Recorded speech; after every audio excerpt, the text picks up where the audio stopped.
Hello students, आज के video में हम डिस्कस करेंगे थायराइड ग्लैंड का स्ट्रक्चर, उसकी लोकेशन और साथ ही साथ हम पढ़ेंगे थायराइड हार्मोन के functions. Thyroid hormone namely thyroxine in short T4 and triiodothyronine in short T3। आगे हम समझेंगे T3 और T4 की सिक्रीशन कैसे रेगुलेट होती है, साथ ही साथ ब्रीफ में स्टडी करेंगे disorders of thyroid gland. Thyroid gland human body का लार्जेस्ट एंडोक्राइन ग्लैंड है ना। आप इस फिगर को देखो, थायराइड ग्लैंड की जो शेप है वो एक बटरफ्लाई जैसी है। ये बाइलोब्ड है। थायराइड ग्लैंड के 2 लोब्स हैं ना। ये सेंटर में है इस्थमस। इस्थमस वो टिश्यू है जो कि दोनों लोब्स को एक दूसरे से जोड़ता है ना। थायराइड ग्लैंड नेक के रीजन में लोकेटेड है ना। ये है ट्रेकिया या फिर wind pipe. Now thyroid gland के जो लोब्स हैं वो विंड पाइप को दोनों साइड से रैप या फिर कवर करते हैं और ये थायराइड ग्लैंड लैरिंक्स के बिल्कुल नीचे या फिर वॉइस बॉक्स के बिल्कुल नीचे लोकेटेड होता है।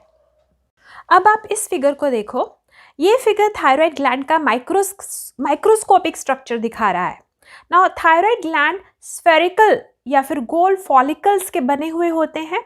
ये फॉलिकल्स क्यूबॉइडल एपिथेलियम से बने होते हैं।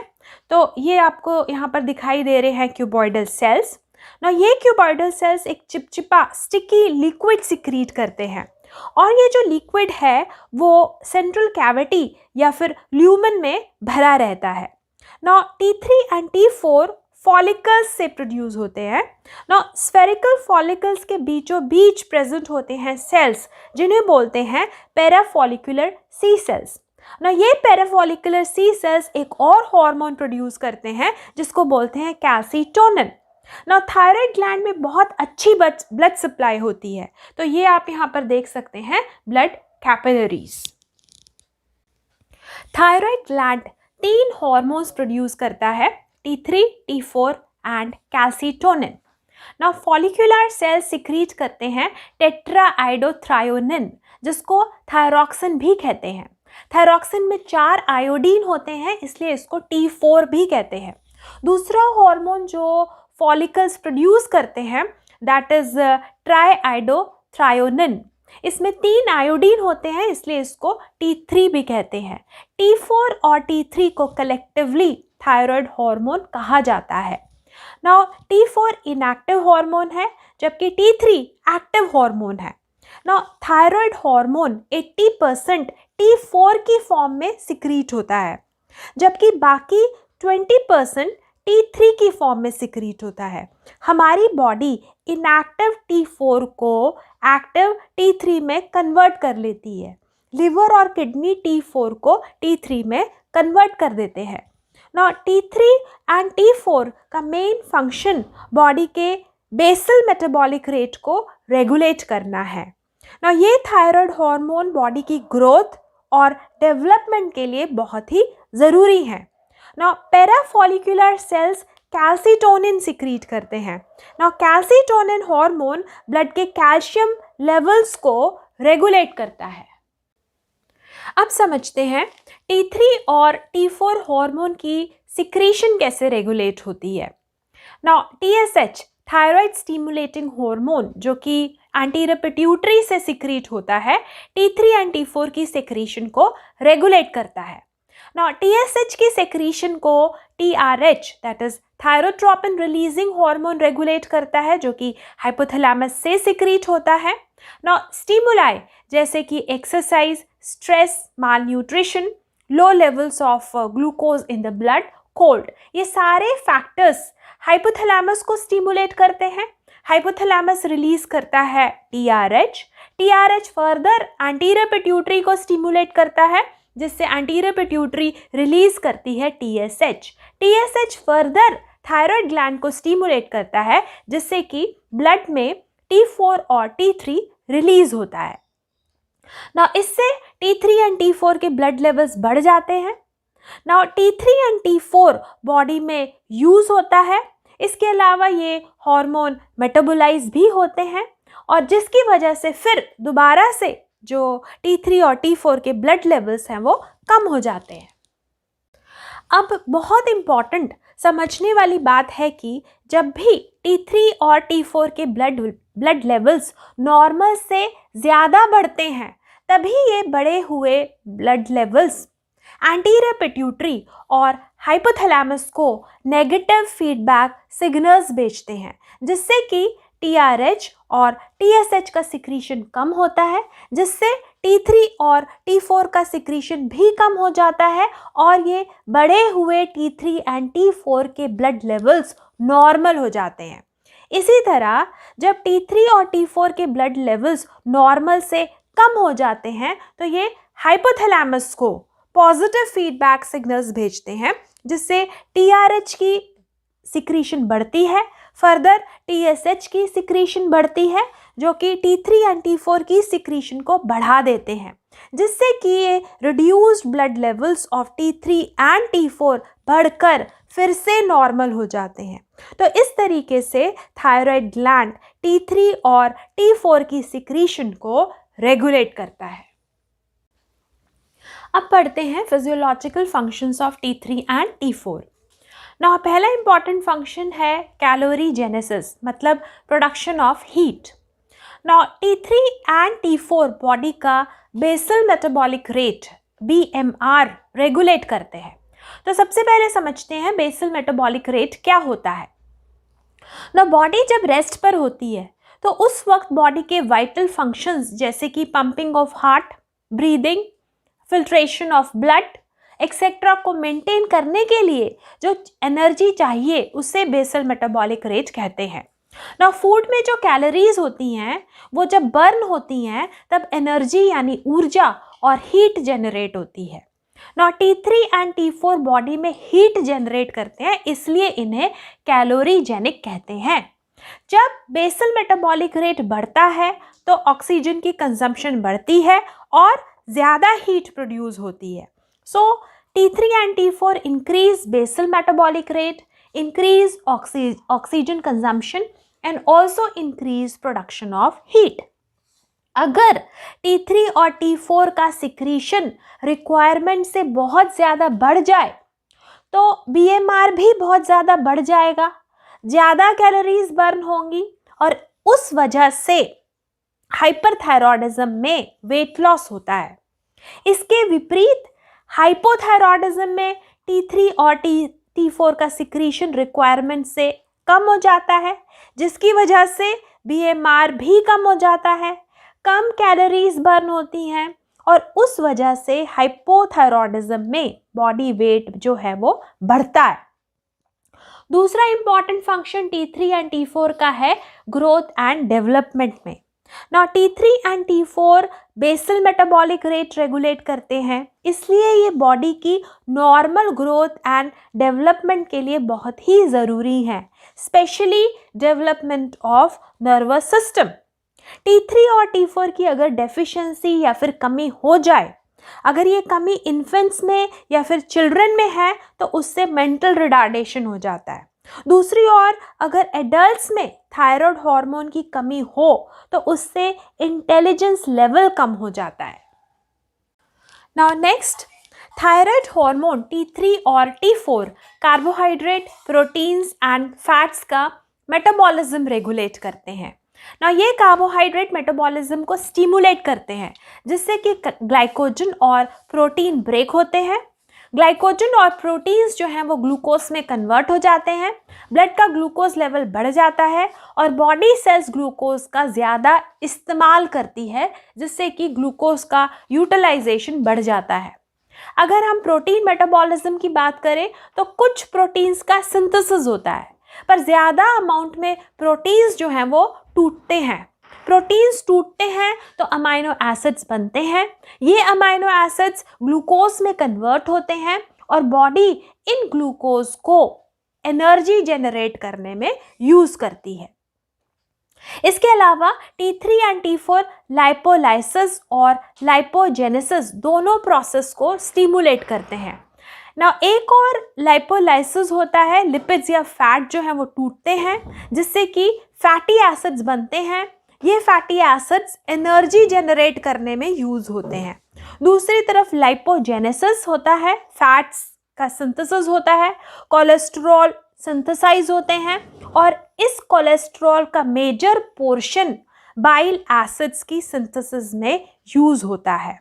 तो लाइपोलाइसिस एंड लाइपोजेनेसिस ब्लड में कोलेस्टेरॉल का लेवल रेगुलेट करते हैं ना। इसके अलावा T3 and T4 heart rate को बढ़ाते हैं, हार्ट की कॉन्ट्रैक्टिलिटी को बढ़ाते हैं, जिससे कि हार्ट ज़्यादा फोर्सफुली कॉन्ट्रैक्ट होता है और कार्डियक आउटपुट बढ़ जाती है।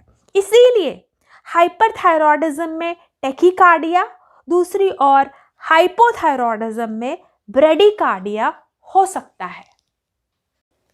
T3 and T4 skeletal muscles की डेवलपमेंट, कॉन्ट्रैक्शन और रीजेनरेशन को भी रेगुलेट करते हैं। Now T3 and T4 gastrointestinal motility को भी कंट्रोल करते हैं। इसीलिए हाइपरथायरॉयडिज्म में डायरिया और हाइपोथायरॉयडिज्म में कॉन्स्टिपेशन हो सकता है। Now thyroid hormone red blood cell बनने के प्रोसेस दैट इज एरिथ्रोपोइसिस को भी फैसिलिटेट करते हैं। Now thyroid hormone growth and development के लिए बहुत ही ज़रूरी है, इसलिए प्रेगनेंसी और लैक्टेशन के दौरान थायराइड फंक्शनिंग नॉर्मल होनी चाहिए। तो ये है thyroid hormone that is T3 और T4 के functions.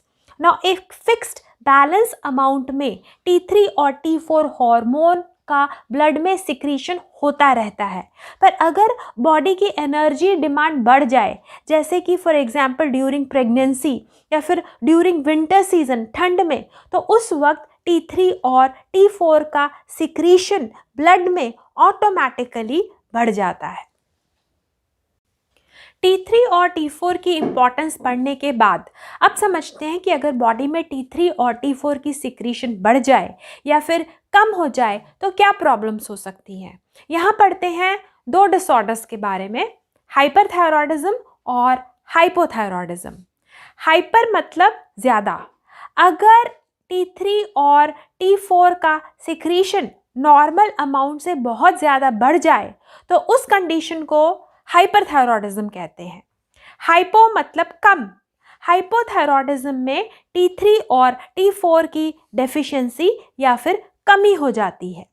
Now as we know that thyroid hormone regulates basal metabolic rate, hyperthyroidism में BMR बेसल मेटाबॉलिक रेट जो है वो नॉर्मल से बहुत ज़्यादा बढ़ जाता है और हाइपोथायरॉयडिज्म में बेसल मेटाबॉलिक रेट कम हो जाता है। बेसल मेटाबॉलिक रेट बहुत ज़्यादा बढ़ने से ज़्यादा कैलोरीज बर्न होती हैं, जिससे कि वेट लॉस होता है और एपिटाइट भी बढ़ जाती है, मतलब भूख भी ज़्यादा लगती है।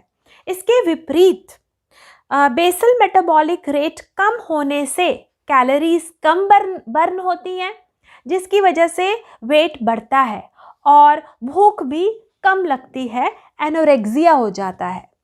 नाउ हाइपरथायरॉयडिज्म में एंजाइटी यानी बेचैनी, डर, चिंता, फिजिकल रेस्टलेसनेस और मेंटल एक्साइटेबिलिटी देखी जाती है। दूसरी ओर हाइपोथायरॉयडिज्म में डिप्रेशन, साइकोसिस, मेंटल स्लोनेस, लिथार्जी यानी सुस्ती बढ़ जाती है। हाइपरथायरॉयडिज्म में हेयर लॉस बहुत कॉमन है, वहीं हाइपोथायरॉयडिज्म में स्किन ड्राई हो जाती है, हेयर जो है वो खुरदरे और कमज़ोर यानी ब्रिटल हो जाते हैं, हेयर जो है वो टूटने लगते हैं।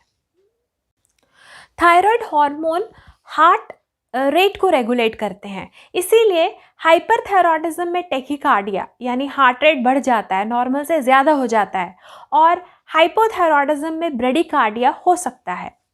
हाइपरथायरॉयडिज्म में बेसल मेटाबॉलिक रेट बढ़ने की वजह से हीट का जो प्रोडक्शन है वो बढ़ जाता है, इसलिए स्किन जो है वो वार्म और स्वेटी हो जाती है, पसीने में गर्मी शरीर से बाहर निकलती है और कई बार ज़्यादा हीट जनरेट होने की वजह से हीट इंटॉलरेंस भी हो सकता है। इसके विपरीत हाइपोथायरॉयडिज्म में बॉडी में हीट का जनरेशन बहुत कम हो जाता है, जिसकी वजह से स्किन ड्राई और कोल्ड हो सकती है, और इसके अलावा बॉडी का जो टेम्परेचर है वो भी कम हो सकता है, जिसकी वजह से हाइपोथर्मिया हो सकता है। देन हाइपरथायरॉयडिज्म में गैस्ट्रोइंटेस्टिनल ट्रैक्ट की जो मोटिलिटी है वो बढ़ती है, जिसकी वजह से डायरिया हो सकता है। और दूसरी ओर हाइपोथायरॉयडिज्म में कॉन्स्टिपेशन देखा जाता है।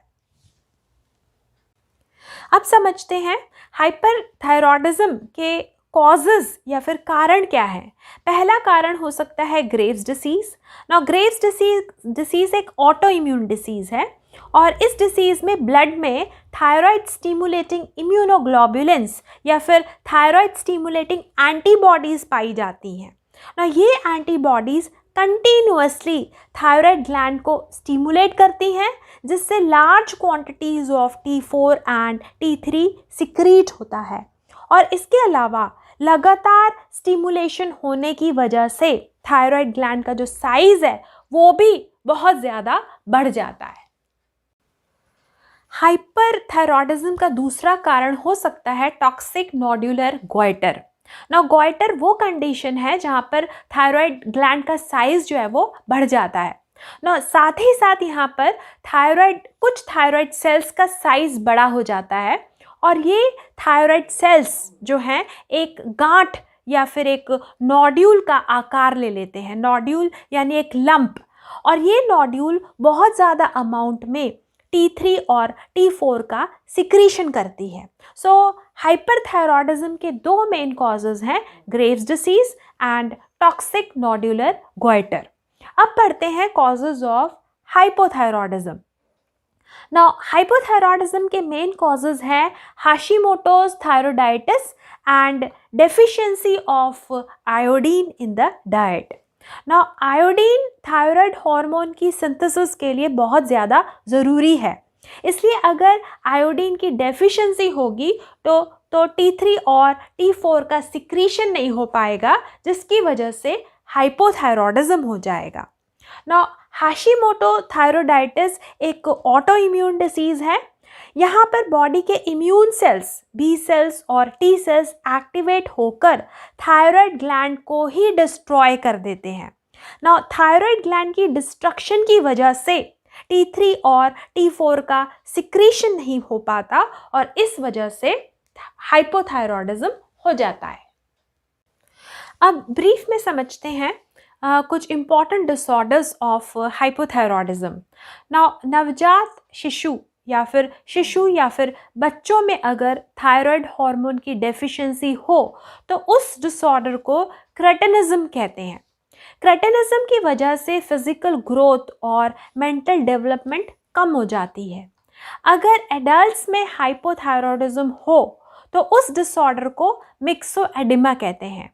ना यहाँ पर पेशेंट की स्किन ऐसे लगती है कि जैसे फूल कर मोटी हो गई हो, और पेशेंट का इंटेलिजेंस लेवल भी कम हो जाता है। इसके अलावा नॉन टॉक्सिक गॉइटर, अगर डाइट में आयोडीन की कमी हो तो उसकी वजह से T3 और T4 का जो सिक्रीशन है वो कम हो जाता है, और जब T3 और T4 का सिक्रीशन कम होता है तो TSH थायराइड स्टिमुलेटिंग हार्मोन का सिक्रीशन बढ़ता है, और TSH थायराइड ग्लैंड को लगातार स्टिमुलेट करता है, पर आयोडीन की वजह से थायराइड ग्लैंड नॉर्मल अमाउंट में T3 और T4 को सिक्रीट नहीं कर पाता, जिसकी वजह से धीरे धीरे थायराइड ग्लैंड का जो साइज है वो बढ़ता जाता है, और इस डिसऑर्डर को कहते हैं नॉन टॉक्सिक गॉइटर। तो ये हैं हाइपोथायरॉयडिज्म के कुछ disorders. So this is all about thyroid hormones, that is T3 and T4, their functions, secretions and disorders. अगर ये वीडियो आपको अच्छा लगे तो इसको लाइक, सब्सक्राइब और शेयर ज़रूर करें। Thanks for watching this video.